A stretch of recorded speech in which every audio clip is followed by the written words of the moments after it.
Астана Марал радиосу өз уктурууларын түз абада улантат. Алдыдагы 1 саат убакыт ичинде Ички иштер министрлигиндеги жүрүп жаткан реформа тууралуу сөз кылмакчыбыз. Бул багыттагы бардык суроолорго Кыргыз Республикасынын Ички иштер министринин орун басары Курсан Асанов жооп берет. Студиябызга кош келипсиз, саламатсызбы, Курсан мырза?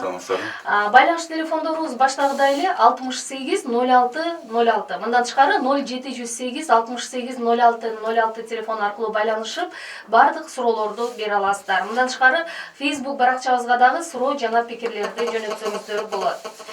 Курсан мырза, мына Ички иштер министрлигиндеги реформа тууралуу бери болгондо эле бир 15 жылдан бери айтылып келе жатат.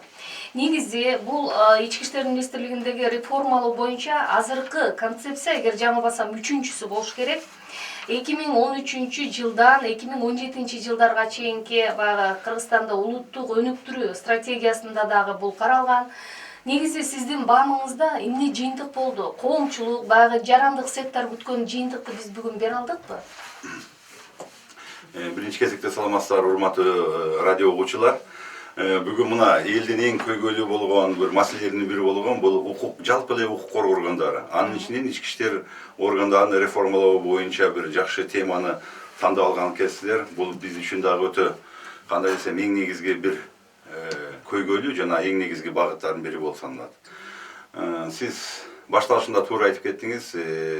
Бул биринчиден бул реформа деп мына көптөгөн айтып атпайбы, биздин жалпы жарандарда 15 жыл, 20 жыл болду деп. Чындыгында эле айтканда биринчиден бул баягы Ички иштер министрлигинин бул өнүктүрүүнүн системасынын концепциясы иштелип чыккан 1998-жылы. Андан соң дагы бир концепция иштелип чыккан, ушул ички иштер органдарын реформалоонун концепциясы. Бул болсо 2005-жылы.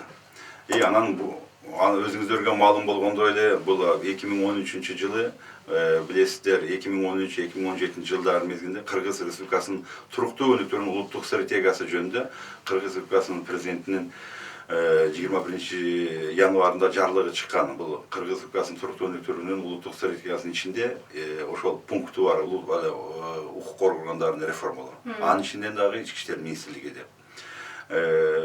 Чындыгын айтканда, мына 2013-жылы 30 апрелде дагы Кыргыз Республикасынын өкмөтүнүн токтому 3-жолу чыккан Кыргыз Республикасынын ички иштер органдарын реформалоо боюнча чаралар бекитилген. Биринчи кадамды биз ошол 2013-жылдан баштап деп айтсам жаңылышпайм. Себеп дегенде Ички иштер министрлигинин атайын бул жерде өзүнчө бирдиктүү бир иш алып баруу боюнча ошол план иш мерчеми түзүлүп, негизинен баягы ички иштер реформалоонун чаралары 3 негизги бөлүктөн турган. Мен аны азыр айтпай эле коеюн. Анан ал жерде 12 секциядан турган да. Эмнелер кылынды? Жөнөкөй сөз менен айтканда, биринчиден 2013-жылдан баштап бул көзгө көрүнбөгөн да, бул мыйзамдарды жакшыртуу боюнча сотко чейин тездетилген өндүрүш. Бул биринчиден. Экинчи дагы бир секциясы иштегени бул кадрларын иштетип жакшыртуу боюнча бул ачык сыноо тандоо дегенде, бул мына сыноо тандоодо 3 немеге көңүл бурганбыз биз. Мына азыр патрулдук милиция болуп калды, ошол убакта жол кайгылуу кызматы деп коет, азыр ГАИ деп коет мурунча. Ошолорго сынакты кароо өткөзүү, анан кийин академиянын окутуучуларына. Анан бизде ал убакта 5-чи управление бар эле, билесиз, баягы экономикалык кылмыштар боюнча. Ошол 3 негизги бул кароо сынактар менен.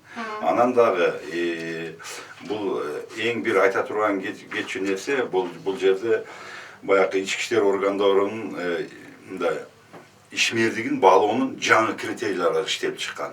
Бул деген сөз коңшу мамлекеттерде эмес, мисалы үчүн милиция кызматкерлери палочный система деп коет, пайызды көрсөткүчү. Былтыр 80% болсо, быйыл сөзсүз түрдө ошого жетишүү эмес, максат башка. Бул жаңы критерийлердин ичинин негизги максаты бул ички дагы мындай текшерүү болот, башкача баа берүү. Ички да баа берүү.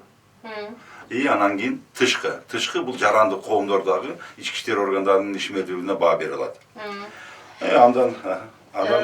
Негизи Курсан мырза, баягы ушул жакшы башталган реформаны ишке ашыруу сөзсүз келип эле каржылык колдоого такалат да. Буга чейин реформалар эмне үчүн ишке ашпай келди дегенде каражаттын жетишсиздигин мындай жүйө катары келтиришчү эле да. Бул эми системаны андан ары иштеп кетиш үчүн каржылык булак барбы, жетишеби? Аз мен сизге айтып коеюн. Анан кийин быйылкы 2016 жылы дагы сүзөө жылы биздин мамлекет башыбыз Алмаз Шаршеновичтин жарлыгы чыккан, билесиз, жайында.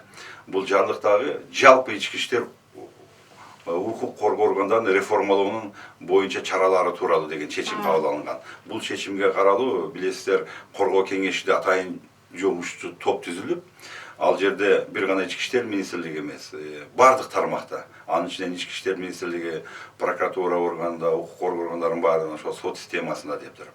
Анан сиз айтып кеттиңиз, реформа эмне үчүн моундай алдыга жылып айтат дегенчи. Солгун болот. Солгун дегенде себеби мен айтайын, жарандардын көңүлүнө бурган азыр бардык жерде, ошондой эле мына жогорку кеңештер депутаттарынын көңүлүнө бурган коомчулуктан 2 проект бар болчу да, көзгө көрүнө турганчы.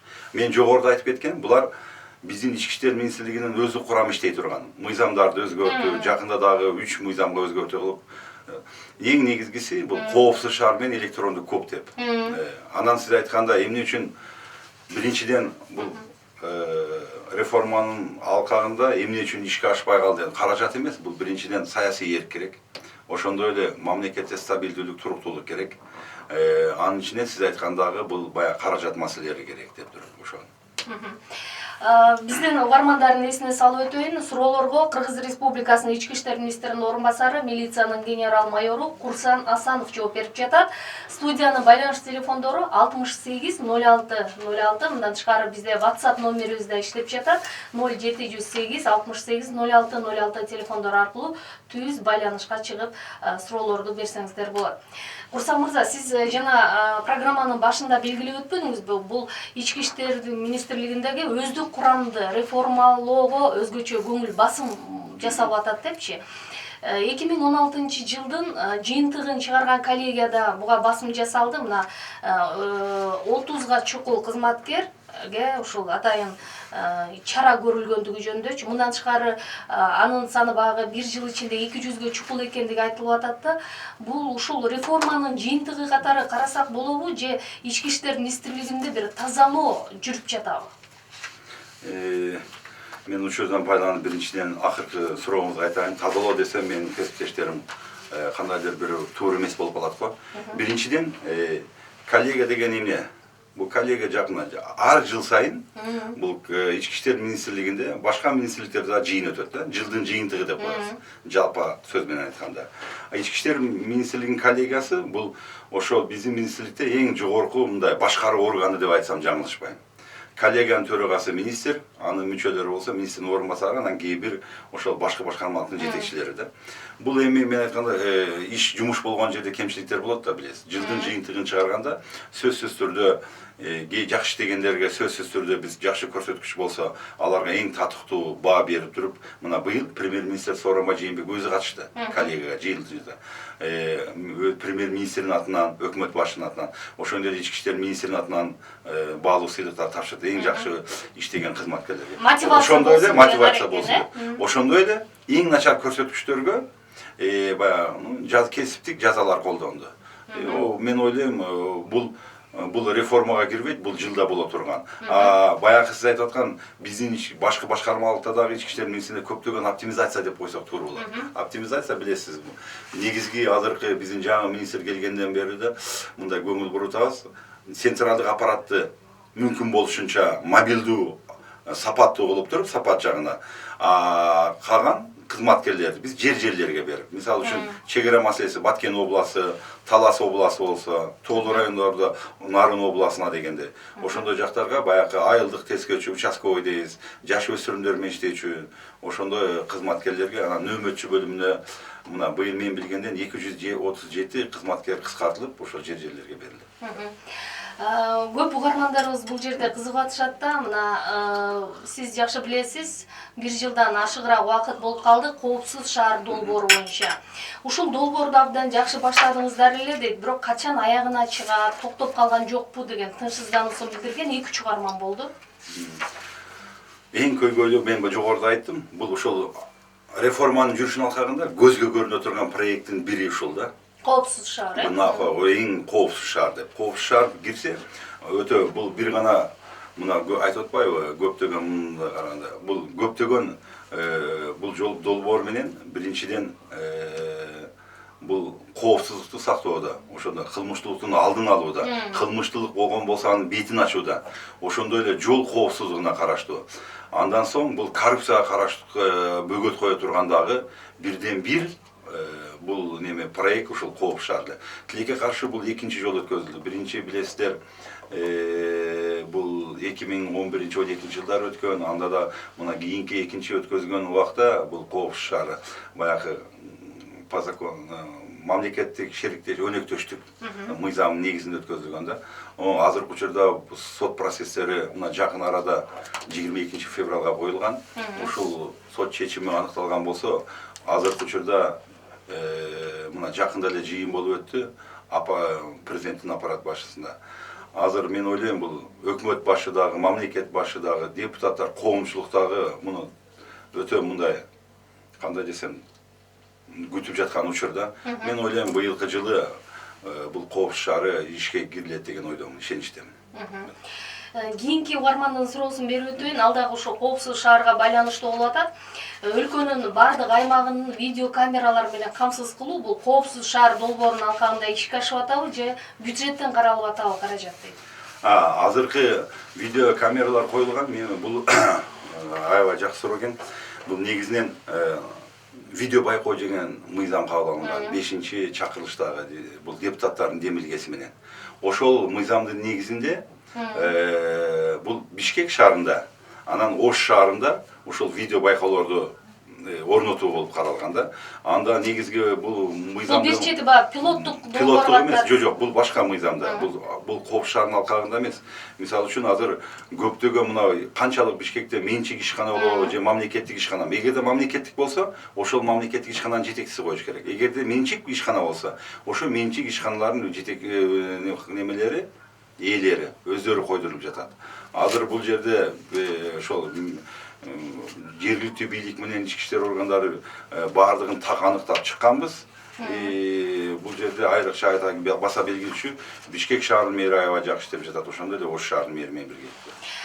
Суроолорду 68-06-06 телефон аркылуу кабыл алабыз. Ал эми студиянын мейманы Кыргыз Республикасынын ички иштер министринин орун басары Курсан Асанов. Байланышка чыккан угарманга кезек берейин. Саламатсызбы? Алло, саламатсызбы? Угатабыз сизди. Атым Жылдызбек. Курсан ата, салам алейкум. Саламатсызбы? Мен оңоштанда ушундай биздин аябай генералчы сүйлөп атканда мындайда, Курсан ата, айтсаңыз, мына референдумдан кийин президент кол койду мына ички иштер министринин реформа боюнча. Мына мен түшүнбөйм да, кыргыз эли да түшүнбөй атабыз, мына 6 бөлүнөт деп атат да буларчы. Мурда азыр бир адамдан сурасак министрден, азыр 6 бөлүнсө кимден кандай сурашат, кимден жоопкерчилик ким алат, ушу элде дагы мындай бүдөөлүк болуп атат да Курсан ата. Бул биринчи суроом. Анан экинчиде мындайда айтсаңыз, мына мен билем, ушу көпчүлүк учурларда жакшы араңызда татыктуу инсандар бар. Бирок кээде погондорду уят кылып бир эме шек келтирип коюп атат да, ушу бир туура эмес мыйзамдардын жолдору мененчи, анан эл арасы менен, эл менен милициянын мындай жакын болгонун көбүрөөк иш болсо дейм да, жарандык коомдор менен иштеп атасыздар, ушу жарандык коомду көбүрөөк тартып, элдин милицияга болгон ишенимин көбүрөөк арттырсак дейм да, баягы биз мисалы мени милиция мени коргойт деген эмеге барсак жакшы болот. Кабат элегим Муктар Тазанович, мен ойлойм, сиздей инсандар турса, мен ойлойм ички иштер министрлигинде башка жагында чөч түрдө реформалап, сиздин эркиңиз дагы, эркин күчүңүз дагы, билимиңиз да жетет, ишиңизге ийгилик. Рахмат. Рахмат. Биринчиден баягы мен жогоруда айтып кетпедимби, 2016-жылы биздин мамлекет башчынын жардыгы чыккан деп. Ошолдо каралып кеткен ички иштер министрлигинде негизинен бул түзүү боюнча 6 кызмат болот. Бул эң негизги кызматтар. Бул биринчиден коомдук коопсуздук кызматы, криминалдык милиция, анан экстремизмге жана мыйзамсыз миграцияга каршы күрөшүү кызматы, банки заттардын мыйзамсыз жүгүртүүнүн каршы күрөшүү кызматы, тергөө кызматы, ичкиликтөө кызматы. Бул ичкиликтөө кызматы бул ССБ деп коет. Бул жерде баса белгилеп кетчү. Бизге проект берилген бүгүнкү күндө. Азыр бизден Жылдыз мырза айтып кетпедиби? Мисалы үчүн мына көптөгөн бурулган болгонсо бул кандай ички иштер министрлигинин ролу кандай болот, башка деп. Азыр биздин ушул негизги эле 6 бөлүк боюнча баардыгын биз азыр өзүбүздүн көз карашты өкмөт өкмөткө жөнөткөнбүз, өкмөттөн колдоо таптык.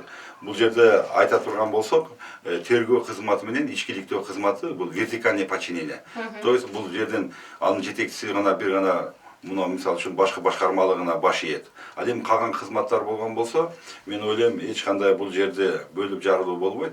Кайрадан мобилдүү сапат жагына карап туруп, и азыркы системаны бузуп алуу максатында биздин өзүбүздүн көз карашыбызды бергенбиз.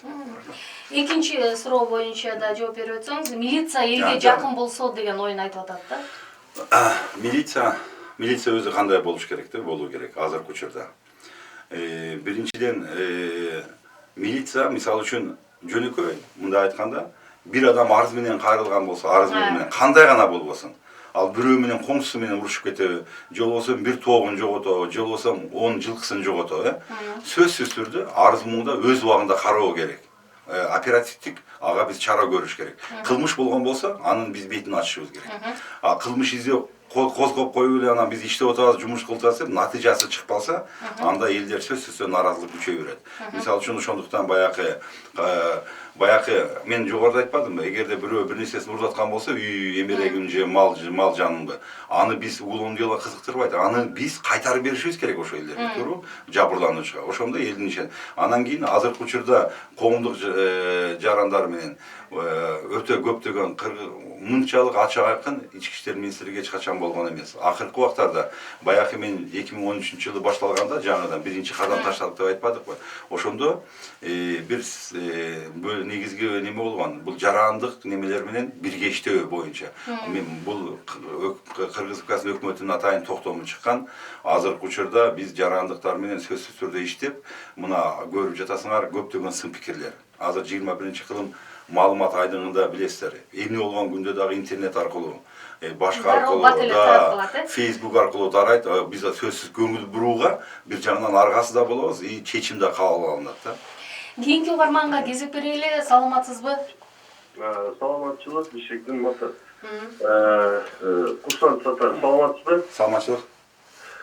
Биз сизди ушул милиция кызматкерлеринин ичинен өтө мындай чоң сыйга ээ болгон жетекчи катары билебиз. Өзүңүздүн белетиңизди түштүк аймагында жасаганын эл таанып билет. Менин сизге эки суроом бар. Биринчиси, ошо Жалал Абад облусунун жетекчиси Жеңиш Жоробеков эмне себептен кызматтан алынды? Рахмат сурооңузга. Экинчи сурообуз, ушул милиция кызматкерлерин реформалоо багытында бүгүнкү күндө уюшулган кылмыштуу күчөп турганда алында жетекчилер алынып атат, ошонун себептерин ачыктап айта аласызбы? Рахмат. Жыл жыйынтыгы менен урматтуу Максат мырза, мен жогоруда айтып кеттим де, биринчиден баягы жылдын жыйынтыгы менен коллегада бул чечими, бул мындай айтканда бизде форма кийгенден кийин единоначалие деген принцип бар да, мисалы үчүн. Анан кийин бул коллегиалдуу түрдө алынат да, бардык чечимчи бир адамдын чечими эмес. Ошондой эле мына өткөндө дагы жолугушууларда бир канча суроолор берилди. Да, туура айтыш керек, бул жерде Жеңиш Мамасовичтин эмгеги өтө чоң бар. Жалал Абад областы, аны коомчулук деле билет, ошондой эле. И ошол убакта иштен алынган башка жетекчилерин дагы ошондой. Мисалы үчүн кылмыш издөө бөлүмүнүн башкы башкармалыгы, анан уюшулган кылмыш.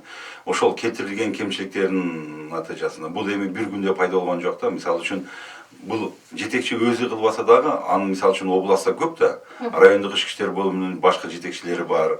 Ошондой эле анын башка кызматкерлери көп деген. Ошол областтык жетекчи, ошол бардык ар бир кызматкерден жөнөкөй сержанттан барып начальник райондук ички иштер бөлүмүнүн жетекчилигинин иш жасаган иш тартибин немесин жумушуна жооп берет да. Ошол жыйынтыктын негизинен алынды деп ойлойм. Мен убакыт сааты келсе, сөзсүз түрдө алар дагы эле биздин катарга кошулат деген ишеничтемин. Анан экинчиден баягы уюшулган кылмыштуулук деп сиз туура айтып кеттиңиз, ошол уюшулган кылмыштын жетекчиси дагы ошол коллегада жумуштан алынды. Баягы иштерин солгун болгонуга келтирилген кемчиликтердин натыйжасынан. Рахмат. Программабызды улантабыз. Жана милиция элге жакын болуш керек деген багытта суроо келип түшпөдүбү? Айтыңызчы, көп замандаштарыбыз ошо баягы журналист катары эл менен сүйлөшкөндө белгилешет, мындай кылмыштын баягы санын, сапатын эмес, санын көбүрөөк жазып, баягы планды аткаруу аракети орун алып жаткандай депчи. Ушул боюнча эмне жооп бересиз? Азыр байланышта угарманга да кезек берейин. Саламатсызбы? Угат алып сизди. Суроо берейин дедим да. Айтыңыз, өзүңүз тааныштырып койсоңуз. Атым Эдил, Бишкектен чалып атам. Азыр реформа тууралуу айлык көтөрүлөбү? Анан экинчиден, мисалы Грузияда бүт сотрудниктер баарын кетирип, анан баарын кетирип кайра баштан наоборот бир айлыктан көтөрүп койду да. Же биздикилер атын алмаштырып эле. Ошойдан алалы дегеним го. Рахмат сурооңуз. Аябай. Биринчиден баягы сиз суроо берип кетпедиңиз, каражат маселеси. Эң биринчиден ушул баягы реформа деген өзү бул өзгөрүү болбосо жаңылануунун бир белгиси да. Ошол эле убакта иштелип жаткан системаны дагы биз түп тамырдан бери өзгөртүү дегенге мен кошула албайм. Себептен Жокко чыгарууга болбойт. Бул мурунтан бери болгон да. Баардыгы, мисалы үчүн мурунку союзду жаман деп болбойт. Бул жакшы жактарын алып туруп, анан жаңы азыркы учурга заманбап учурда эмне болуп атса, коңшу мамлекет ошолорду биз алууга умтулушубуз керек. Бул биринчиден. Экинчиден, эң туура өздүк курамга биринчи чара көрүү реформа. Бул биринчи кадамдан башташ керек да. Баягы айлык майналары боюнча, жогорулатуу боюнча, аларга шарт түзүү берүү боюнча дагы баягы мен жогорку айткан 14-80-чы эң негизги багыттардын бири болот бул дагы. Акыркы учурда чынын айтып кетчү, баса белгилей кетчү, 2014-төн баштап, мына бүгүнкү 3 жылдын ичинде мурда болуп көрбөгөндөй жакшы шарттар түзүлдү. Муну өзүңүздөр билесиңер, мисалы үчүн айтканда Ош, Жалал-Абад, Баткен шаарында, Бишкек калабызда бир нече деген 400ге жакын үйлөр курулуп бүгүнкү күнгө тапшырылды. Ошондой эле азыр бүгүнкү күндө болсо акчасы бөлүнүп берилген мына Жалал-Абадда 100 бөлмөлүү, Ош шаарында 220 бөлмөлүү үйлөр курулуп жатат азыркы учурда. Ошондой эле аларга шарт куруу берүү маселеси. Айлык майнасы мен ойлойм, ар бир кызматкерге убакыт сааты келгенде сөзсүз түрдө мындай өзүнө жетиштүү болгон бир жок дегенде бир 30-40 миңден жогору болсо, бул деген жакшы көрсөткүч деп эсептейбиз. Ал эми Грузия боюнча айта турган болсок, Грузияда заматта эле бир күн айдаган бардыгын 2 жолу кайрадан өздүк курамдан өзүнө жаш мындай ошол убакта жаштарга көңүл буруу менен жумушка алышкан да. Ошол эле учурда ал өтө көптөгөн, мен билгенден 4-5 миллиард доллар кеткен. Ошол Грузиянын реформасын жүргүзүү боюнча. Ал боюнча Америка Кошмо Штаты, ошондой эле Евразес, башка фонддор жардам берген да бүгүнкү. Алардын айлык майнасы көп. Бирок анан жылыштагы болгон. Бүгүнкү күндө бир участкалык инспектордун айлык майнасы канча? Бүгүн жөнөкөй кызматкердин айлык майнасы 9 миңден 11 миң. Кийинки угарман, саламатсызбы? Сизди угатабыз. Саламатсызбы. Бишкек шаарынын тургуну Олжобай. Бул министрибиз дагы суроом бар эле. Айтыңыз. Министр айтып атат, коллегиальный жумуштан алынды деп.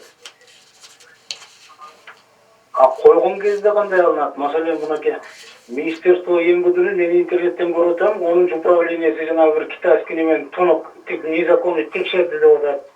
Башка кылды деп атат. Шаардын ушул отделинде деле некомпетентный адамдар начальник болуп отурат да. Үчүн коллегиальный коюла турган болсо, мындай некомпетентный адамдар коет. Уулдуга. Рахмат, сурооңузга жооп берип койсоңуз. Сиз туура айтып кеттиңиз, 5 кол тең эмес. Эгерде ошондой көрсөткүчтөр болгон болсо, баягы жогоруда айткан 10-чу управление айтып атпайсызбы? Мына жакын арада интернет сайтта мен ачыгыл айтайын. Бир баланы жөнөкөйлө кафеден чыкканда жаранды, уруп кеткен болчу. Бул жакында эле мына. Бул негизинен бул көрүнүш интернет сайттан чыкты. Баягы видео байкоонун негизинен да. Анан ошол териштирүүнүн немесинде кылмыш иши бүгүнкү күндө козголуп, ошо кылмышка шектүү болгон 2 кызматкердин убактылуучу кармалуучу жайда азыр кармалып отурат. Андан сырткары азыркы эле мурда айтканда Кытай ресторанында да. Анан эгерде азыркындай көрүнүштөр кандай гана көрүнүш болбосо, биздин атайын сайтыбыз бар. Эгерде бул факты такталган болсо, андай кызматкерлер биздин арабызга орун жок деген мен ачыгыл айта алам кеселе. Анан өздүк коопсуздук кызматынын бүгүнкү эле мына 1 айдын ичинде эле 7 кылмыш козголгон. ошол неме сотрудниктердин арасынанчы бул биринчиден баягы сиз айткандай бир гана коомчулук менен бирге ошондой эле анан кийин биз өзүбүздүн ички иштер министрлигинин жетекчилигинин астындагы өздүк коопсуздук кызматы ушул туура эмес мындай жарандарга мамиле кылган, чара көргөн, мыйзамсыз иштерге барган болсо, ага катуу жаза көрүлөт. Анан кийин башка айтып кетпедиби азыр шаардын жетекчилери боюнча. Бул боюнча биз көңүлгө алабыз сөзсүз түрдө. Коопсуздук кызматы азыркы учурда дагы иштеп жатат. Мен ойлойм, жакын арада буга да чечим чыгат деген ойдомун. Рахмат. Курсан мырза жана угарман белгилеп атпайбы? Кызматтан алганда коллегиялуу чечет экенсиздер дейт. Ал эми кызматка коюуда коллегиялуу кеңешүү менен чечесиздерби же министр өзүнүн компетенциясындагы ишкана катары карап чечип коебу деген суроону берип атышат да. Анткени бул структура өзү күч түзүмдөрү ушунчалык жоопкерчиликти талап кылган түзүм да. Сиз аябай жакшы суроо бердиңиз да. Ар бир жөнөкөй эле кызматкердин аркасында бир канча анын үй бүлөсү, анан кийин анын немелери жатат да, эмгеги дегендей да. Мисалы үчүн милиция кызматкерине иштөө азыр мурункуга салыштырмалуу мындай кандай десем, престиждүү эмеспи? Престиждүү дагы, мисалы үчүн мен үчүн өтө престиждүү. Биз башка тармакта мен иштей албасам керек, ачык айтканда. Себеби ошондой эле мындай өтө жоопкерчиликтүү деп айтам да. Престиждүү эмес деп айта албайм. Өтө жоопкерчиликтүү, сыймыктуу деп айта алам. Бул милиция кызматкеринде канчалык айлык майына карабай, күнү түнү иштегенине карабай, биз бир гана бул чыныгы азыркы учурда өзүнүн кесипкөй, өзүнүн чыныгы профессионалдар иштеп жатат десем жаңылышпайм. Муну тилекке баягы сиз айткан суроого мен айтар элем, ар бир жетекчи орундарга сөзсүз түрдө бизде азыр мына билесиз 3-4 азыр ушундай вакансия болуп турбайбы? Бул боюнча азыркы учурда каралып жатат. Мен бирок так айта албайм, мынау болот, мынау деп. Эмне чечим кабыл алганда дагы ошол орунга татыктуу кесипкөйлөр барыш керек. Эгерде татыктуу коюлбаган болсо, биздин жарандар көрүп атасыңарбы кандай суроолор берип жатат баары. Алар эл өзү баасын берет. Эгерде туура эмес коюлуп калган болсо, сөзсүз түрдө анда жетекчиликке ишеним болбой калат. Мен ойлойм, ошо анын ичинде мен дагы өзүм көз карашымды айтам деген ойдомун. Программабызда азыр дагы бир угармандын суроосун кабыл алуу менен уланталы. Саламатсызбы? Сизди угуп атабыз, угарман. Байланыш үзүлгөн экен, бирок 680606 номери студияда иштеп жатат. Бул номерди терип кайрадан байланышка чыга аласыз. Сиздер угуп жаткан Марал радиосу өз уктурууларын Айлампа программасы менен улантат. Студиянын мейманы Кыргыз Республикасынын Ички иштер министринин орун басары, милициянын генерал майору Курсан Асанов. Азыр байланышка чыккан угарман бар. Кезек берейин, саламатсызбы? Сизди угуп атабыз. Алло. Угуп атабыз сизди. Бере берейинби? Саламатсызбы? Саламатчылык, өзүңүздүн ысымыңызды айтып коюңуз. Бишкек айылынан да Бишкек шаарынын тургуну Асан атым. Айтып бериңиз. Мына жашоочу сааттар ары бери жүрөбүз. Маршруткалардын тартипсиз айдалганы тууралуу. Мына остановкаларда карасаңар, биринчи катарда менчик таксилер турат. Экинчи катарда бусиктер келет. Үчүнчү катарда да троллейбус бус келип токтойт. Анан бусиктер келип адегенде токтойт дагы, анан бири-бирине мамилеси жок да алардын. Сиз эми токтогон астындагы эки бусик кетсе мисалы үчүн акыры кыз тура берет. Угарман, сиз астында келип тетиги пробка пайда болот. Ошону жөнгө салса болобу дейт да. Рахмат. Тартып жерге жиберсе, номерлар түшкөн суроону түшүнүктүү болду окшойт, Биринчиден бул баягы жол кайгылуу кызматына азыр патрулдук милиция деп атпайбызбы? Көптөгөн сын пикирлер айтат. Эң тартип бузуулар, жол эрежесин бузгандар чынын айтканда бул маршруттук таксиде аябай катуу айтат. Мына шаарда деле бардыгы жарандар байкап жүрбөйбү, шаардыктар деле. Негизинен баягы эле неме, эгерде коопсуз шаар кирген болсо, бул өзүнүн бардык неме. Азыр айтып атпайбы, көбүнчө жол кайгылуу кызматтын кызматкерлери дагы алар менен байланышкан, ошондой эле эч кандай каралбай атат, көптөгөн немелерди. Ошол видео байкоого киргенден кийин баягы коопсузга сөзсүз түрдө булар иретке келтирет. Ага чейин дагы мен айтам, угарман туура айтып атат. Биз өзүбүз көңүл бурушубуз керек. Баягы мындай автобустардын каттамы жакшы болуш үчүн, ушуну троллейбустун каттамы дегендей. Кийинки угарман, саламатсызбы? Угуп атабыз сизди. Саламатым. Саламатчылык. Мен суроом мындай да, милиция кызматкерлери элге үлгү көрсөтүп турган ушулар да, анан булар өздері полковнигі форманы киіп алып өздерінің начальник шығып мукидан айтады. Анан ремень тағынышпайды. Анан сразу айтып береді, бізге закон басқаша деді, погон тағынғанда ремень тағына оқиды депші. Закон барлыққа бірдей де ошол жөбір болсын. Мен сізмен толығыменен қосылам. Мыйзам бардығына бірдей болуш керек. Қандай ғана жерде иштебесин, қандай болсын, бардығына бірдей. Тура айтып кетет, бізде мисал үчүн ошондой мына дисциплинарлык чара деп коет да, мындай служебный дисциплинарлык тартипти бузган үчүн кызматтык тартип деп коет кыргызчасы. 1 жылдын ичинде көрсөткүчтү айтайын, баягы ошол рекмен такпайбы, жол болсам аракеч болуп калат. Биздин арабызда дагы бар да, 5 кол тең эмес, ар кандай болот ситуацияда. Өздөрү бейбаштык кылган немелери бар. Эгерде мыйзамды өтө бузган болсо, кылмышы козголот. Эгерде тартипти бузган болгон болсо, анда сөтүп тартиптик жаза колдонот. Мисалга айтсам, 2016-жылы ошондой тартиптик кызмат бузгандардын бары 5560 ошондой учур болгон. Бул аябай көп. Ошонун ичинен баягы 1 жылдын ичинде 2016-ны айтып атам. Өзүн биздин катардан кеткендердин саны 98 болгон. Ал эми кызматынан бошогондор, баягы освобождение от занимаемой должности деп коет да орусчасы. Кызматынан бошогондор бул 180.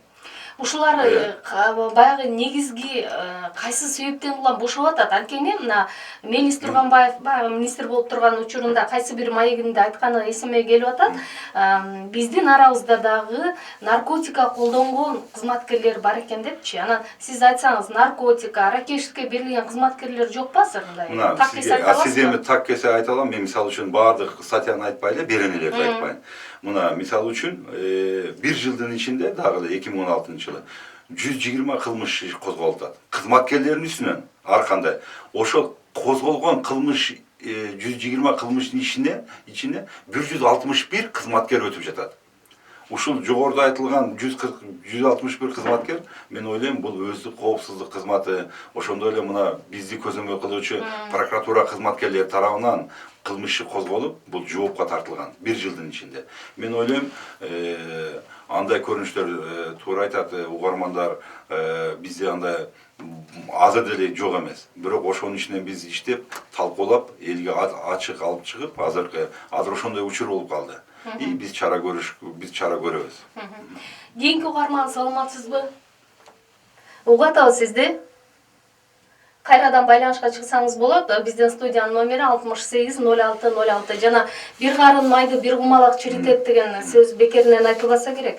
Курсан мырза, эми көп угармандарыбыз милиция качан полиция болуп өзгөрөт деген суроону жолдоп атышат. Негизи бул баягы аты менен бирге заты дагы толук өзгөрүүгө дуушар болобу анда? Баягы кыргыз элибизде жакшы неме бар го, атыга жараша заты дегендечи. Мына биринчиден милиция деп бул ошол Союз убагынан бери калган да, баягы народное ополчение или вооруженное народное ополчение. Мында элдик мындай кошун куралчан дегендей да которулганда. Анан негизинен алганда бул ошол шериктеш мамлекеттердин ичинен болгону коңшу мамлекеттен 2-3 эле мамлекет калдык. Милициядан полицияга өтпөгөнү. Бул коңшу мамлекеттер, мына Өзбекстан, Тажикстан, Кыргызстан дегендей. Полиция бул бир жагынан айтканда бул эл менен кызматташууга барган, коомдук коопсуздукту мындай камсыз кылган мамлекеттик орган деп айтсак жаңылышпайм да.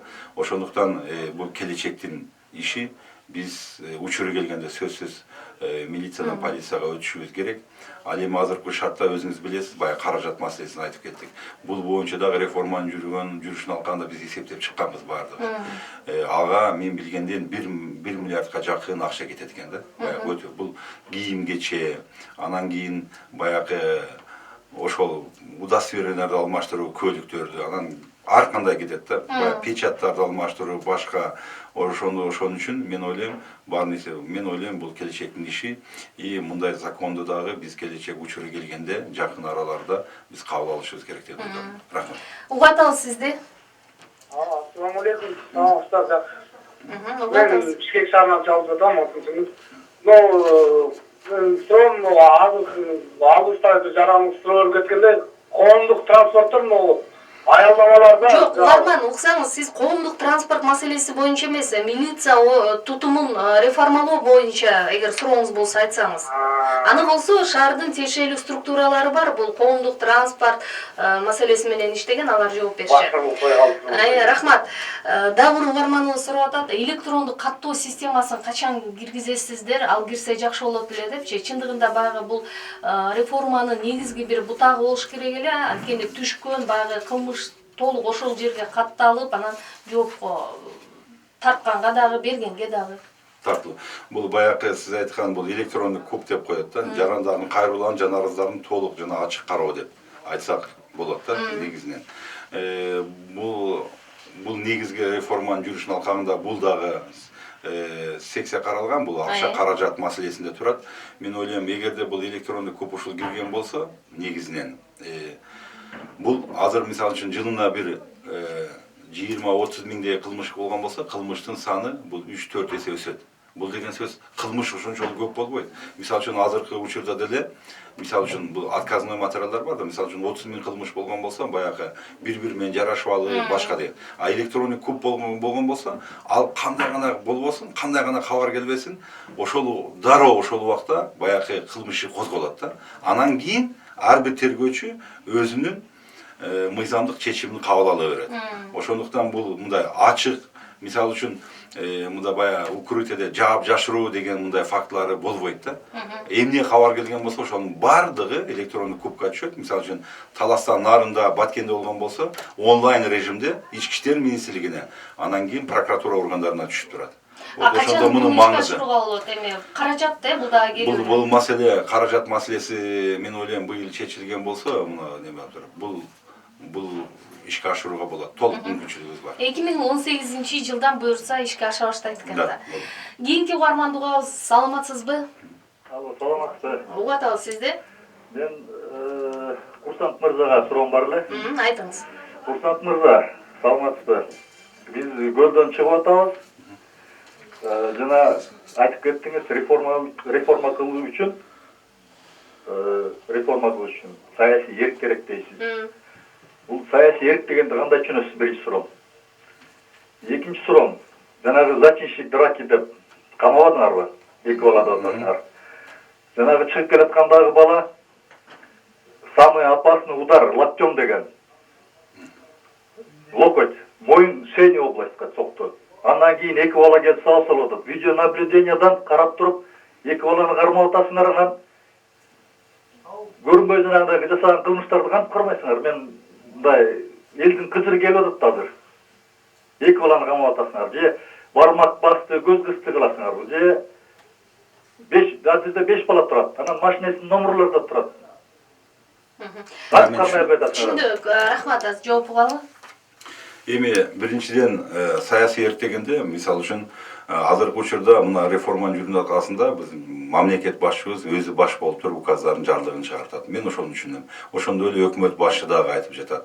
Жаранды коомдордо, вот ошону менин саясий эрк дейм. Азыркы учурда саясий эрк бар. А бул каражат маселеси, бул башка. Ошондой эле экинчи көрүнүш боюнча сиз туура айтып кеттиңиз, канча адам болобу, 2 болобу, 5 болобу бул кылмыш козголду. Мен ойлойм, тергөөнүн жыйынтыгында ар бири ошол күнөөлүүлөр сөзсүз түрдө кылмыштын өзүнүн жазасын тартат. Андан тышкары ошол кызматкерлердин жетекчилери дагы сөзсүз түрдө аларга дагы кызматтык жаза алынат. Бир гана 5 сотрудник менен токтолуп калбайбыз. Эгер сиз айткандай болсо.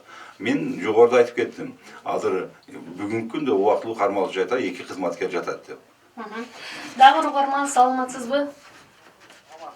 Угат ал сизде. Мен Бишкек шаарынан чалып атам, атым Бакыт. Могу милиция кызматкерлери мисалы иштеп атышат, жолдордо көрөбүз да биз. Кээ биринин формасы немерек, мындай өздөрүнүн немесин айтпайт. Айлык маянаты аз болушат булардыкы. Реформа болгондо мисалы айлыгын көтөрүп, ошолорго мындай обеспечение кылып, жакшы кайрылып турган көтөрсө реформа кылса болот дейм да, кандай дейм. Кийген кийим кечесинен баштап дейт, жооп бере бериңиз. Туура айтат. Реформаны өзү баягы туура айтты. Биринчиден баштаганда эле баягы башка бирөөнү алып келип коюу максат эмес. Биринчиден ошол иштеген шартын баардыгын түзүп берип, ошондой эле жашоо тиричилигине да карап анан сөзсүз түрдө айлык маянасына көңүл буруу бул эң негизги багыттардын бири деп эсептейм. Мен ошол радио уккан суроо берген адам менен толугу менен кошуламын. Айлык маянасына биз биринчи учурда көңүл бурушубуз керек. Кийинки бизге WhatsApp аркылуу да бир нече суроолор келген экен. Саламатсызбы Курсан мырза дейт. Сиздин ишиңизге ийгилик каалайбыз. Алмаз Орозалиевдин иштерине көз карашыңыз кандай дейт. Алмаз Орозалиев менин кесиптешим болот, ички иштер министринин орун басары. Мен ойлойм ата тажрыйбалуу ички иштер министринин орун басарларынын бири. Негизинен айтарым ошол. Дагы угарман сурап атат. Милиция кызматкерлеринин формасына Курсан мырза өзгөчө көңүл бөлүп койсоңуз, казак, өзбектердин формаларын көрсөңөр, милиция кызматкерлери элдин күзгүсү го. Биздин милиция кызматкерлеринин өңү өчүп калган формаларынан дейт. Дагы угармандын суроосун берип өтөйүн. Милиция кызматкерлери дейт, өзүнүн профессионалдуулук жагынан гана эмес, интеллектуал дагы болуш керек. Анан эл менен сүйлөшө билгенди үйрөтсөңүздөр болбойт беле дейт. Өтө орой мамиле кылышат. Аябай туура суроо да.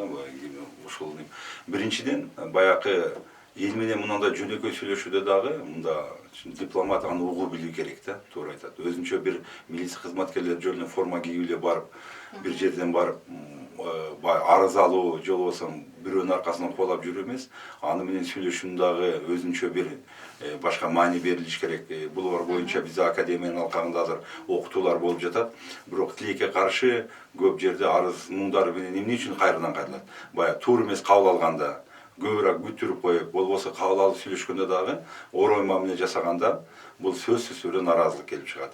Бул биз бул бир гана ички иштер министринин жетекчилигинен жерлердеги жетекчилердин эң көйгөйлүү маселелеринин бири деп эсептейм. Милиция мектептерин, академиясын качан реформа кыласыңар дейт. Башка өлкөлөрдөн, Орусиядан бүтүп келгендер менен азыркы бүткөндөрдүн Кыргызстандагы дейт салыштырып болбойт деп кайрылган. Мен толугу менен кошула албайм. Себеп дегенде билим берүү системасы жалпы ошол академиянын бүтүрүүчүлөрү бардыгы эле Россия же болбосо башка жактан бүтүп келгендер менен мындай. Мен жогоруда айтпадым, беш кол тең эмес. Кээ бир кызматкерлер ошондой болушу мүмкүн да, бүтүрүүчүлөр. А так негизинен алганда азыр баягы реформанын алкагында дагы билсеңиздер керек, президенттин жарлыгы чыккандан кийин азыр биздин ички иштер академиясындагы азыр суроо болуп турат. Бул жерде укук коргоо органдарынын жалпы академиясы деп. Биз дагы өзүбүздүн көз карашты бергенбиз, бирок ички иштер министринин өзүнүн академиясы болуш керек. И баягы окутуучулардын сапатына, немеле курсанттардын эмес, именно ошол сабак берүүчү преподавательдер, мугалимдердин сапатыны биз мындай жакшы сапаттуу болуш үчүн ошон үчүн конкурстук немеде жарыялаганбыз, ишке алуу. Конкурстук негизде кабыл деп ошол окутуучуларга. Бирок жыйынтык болот бекен? Мен ойлойм, жыйынтыгы академиянын бүткөндөр ошол мен деле ушул жерде эле академияны бүткөм. Мен ойлойм, сөзсүз түрдө сапатына көңүл бурулуп, жакшы окуп бүткөндөр бизде бир канча көп деп айта алам, ишеничтүү. Дагы эле бизде суроолор бар, бирок байланышка чыккан угарманды күттүрбөйүн. Саламатсызбы? Саламатсызбы. Угатабыз сизди. Бишкек шаарынын тургуну Олжобай. Мен азыркы могу берген суроого кошула албай турам да, биздин академияны бүткөндөр жаман иштейт дегенге. Наоборот, башка жактан бүтүп келгендер иштей албай камалып кетип атпайбы мынакей. Просто академияны реформа кылыш керек. О жерге могу пенсияга, отставкага кеткен кадровиктерди апарып мугалим кылыш керек. Бүт бары жанагындай распоряжениеде жүргөндөр барып туруп, мугалим болуп алган, командир взвод болуп алган, онун начальниги бийбосун деле каякта иштегенин билбейм. Тергөө, оперативный иште иштеген эместер. Бизде сонун кадрлар бар да, Рафиков бар, башка генералдар бар, оперативный иште иштеп пенсияда. Ошолорду мугалим, начальник кылса болбойбу. Рахмат. Поколениеге мындай өзүнүн тажрыйбасын Рахмат, биздин ардагер окшойт, аябай жакшы сунуш болду. Ошондой бизде биздин азыркы агабыз айткандай, азыркы учурда академияда ошондой бизде практика жүзүндө бар. Себеби мурунку иштеп кеткен баягы практика бир окутуп, мындай өзүнүн башынан өткөн окуяларды айтуу бери менен практика менен теорияны айкалыштырып, сабак өткөн болсо бир жагынан курсанттарга кызыктуу болот, анан жемиштүү болот. Ошо мен ойлойм бул сунушту да биз эске алып, буну дагы жакшыртабыз. Дагы бир угарманыбыз сурап атат. Патрулдук милиция өзүн актадыбы дейт. Негизинен бул аябай көп сын пикирлер бар. Патрулдук милиция, бирок биз өзгөрүүгө барышыбыз керек да. Бир нерседен баштаганда сөзсүз түрдө кээ бир кемчиликтер болот. Анан сын пикир айтылганда да анан кийин кайта артка кетүү деген да туура эмес болуп калат деген ойдомун да, мен биринчи айткан. Ошо биз айтылган сын пикирлерди эске алуу менен патрулдук милициянын жакшыртуу керек. Эгерде патрулдук милиция менин көз карашым боюнча коопсуз шаар проекти жакын арада буюрса, мына мен жогоруда дагы айтып кеттим, мына таза коом деген мына президенттик аппараттан азыр бир проект иштелип чыгып жатат да. Бар. Эгерде ушул таза коом проектиси иш жүзүнө ашкан болсо 1-2 жылдын ичинде, анда билесиздер, мына электрондук правительство деп коет да. Кагаз иш жүгүртүүлөрү баардык электрондук вариант болот. Мына бул биринчиден министрликтердин арасындагы өз ара тыгыз байланыш болот. Ошондо коомчулук менен дагы. Анан баягы сиз айткан электрондук куб дагы, коопсуз шаар дагы ошонун проекттин негизинде иш жүзүнө ашат. Ошондо бул иши мындай элдин көзүнө көрүнүктүү, жакшы болот, жагымдуу болот.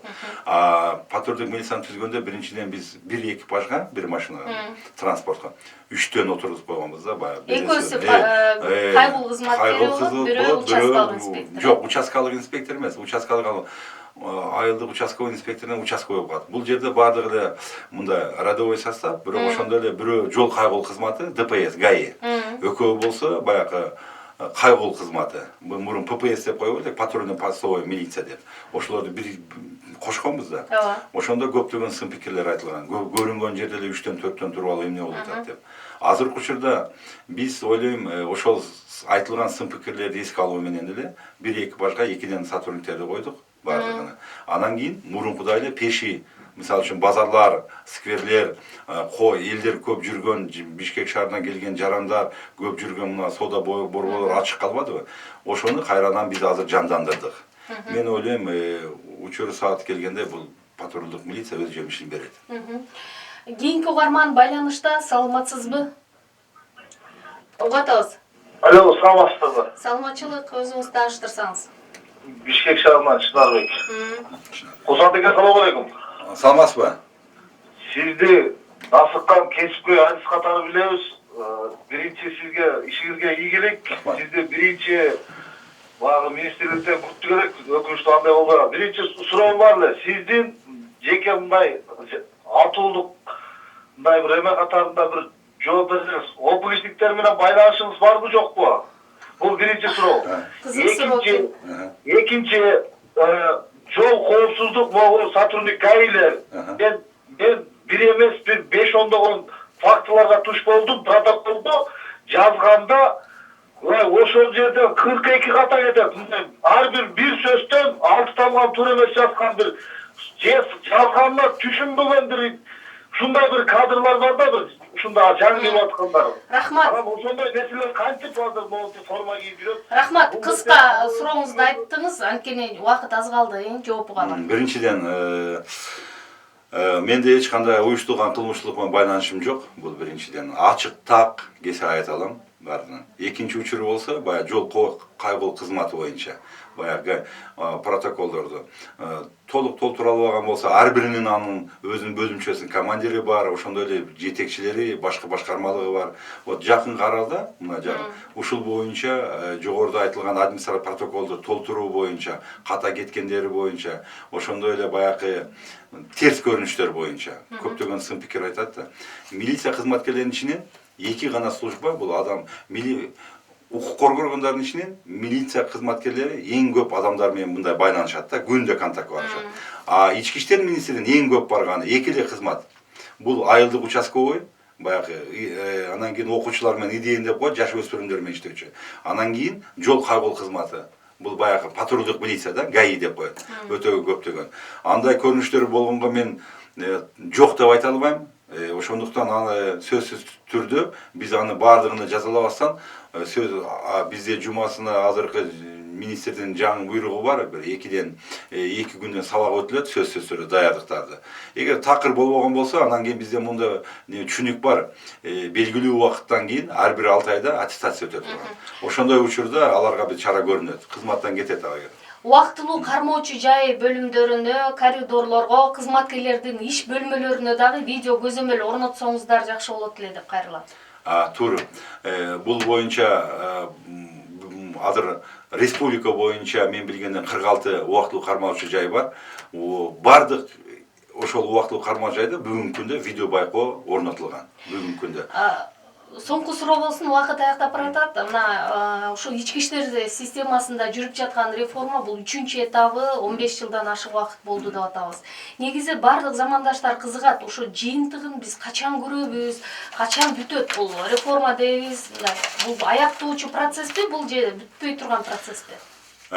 Биринчиден, реформанын өзү башкы максаты эмне? Бул коом тарабынан ээ болгон коомдук тартипти жана коомдук коопсуздукту камсыз кылуунун натыйжалуу тутумун түзүү. Бул элдин ишенимине ээ боло турган дегенде да. Реформа деген бул өзү узак, мындай марафонго чурка деген деп айтсам болот да, узак процесс да. Бирок ошондой эле бул реформа деп айтып атпайм, элдин бир гана күткөнү азыр ишеничи. Биз айтабыз, быйылкы жылы мен ойлойм сөзсүз түрдө өкмөт башы дагы азыр неме алды, мамлекет башы да коопсуз шаар менен электрондук куп кирген болсо, элдин ишеними бизге сөзсүз түрдө 2 эсе жогорулайт деген ишеничтемин. Мен ойлойм, бул реформанын алгачкы кадамы 2013 жылдан башталган. Бул көзгө көрүнбөгөн. Биз ар кандай мыйзамдарды кабыл алабыз, ички иштер органдарында иштеген кызматкерлердин иштөөсү үчүн жакшы шарттар түзүү менен көптөгөн токтомдор калды. Бул эми элдер аны көрбөйт да. Элге көрүнбөйт. Бирок бир жылда ушул жана сиз айтып өткөн коопсуз шаар менен электрондук куп ишке кирсе, мындай эл аны сезе баштайт. Эл аны сезе баштайт, реформанын башталды, реформаны ошондо ачык данат, сезет, анан көрөт. Анан коомчулукка дагы бул өтө жакшы, кандайдыр бир алдыга кеткен болуп эсептелинет да. Чоң рахмат келип куруп берген маегиңиз үчүн. Биз бүгүн ички иштер структурасындагы жүрүп жаткан реформа тууралуу сөз кылдык. Суроолорго Кыргыз Республикасынын ички иштер министринин орун басары, милициянын генерал майору Курсан Асанов жооп берди. Ушуну менен программабызды жыйынтыктайбыз. Ал эми алдыда болсо өлкө аймагынан алынган акыркы жаңылыктар топтому бар.